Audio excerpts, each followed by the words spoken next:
রাসূলুল্লাহ সাল্লাল্লাহু আলাইহি ওয়াসাল্লাম বলছেন যে তোমরা যদি জানতা, আমি যেটা জানি এটা যদি তোমরা জানতা, তাহলে তোমরা হাসতা কম, কাঁদতা বেশি। উনি কি জানতেন?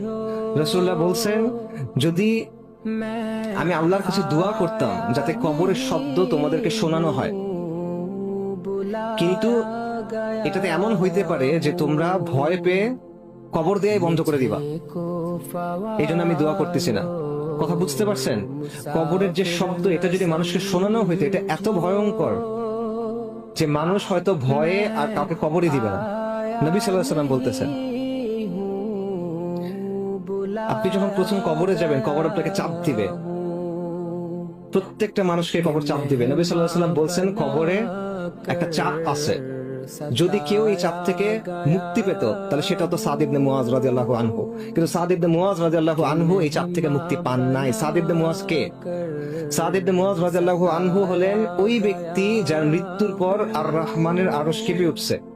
হাদিসে আসছে, সাদ ইবনে মুআজ রাদিয়াল্লাহু আনহুর জানাজার সময় আসমানের সবগুলো দরজা খুলে দেওয়া হয়েছে।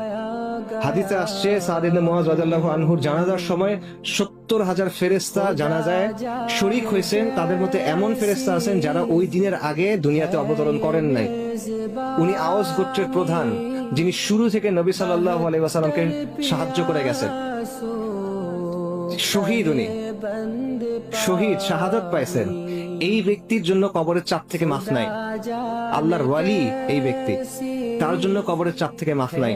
আমার আপনার জন্য এই অবস্থা কিরকম হবে? কিন্তু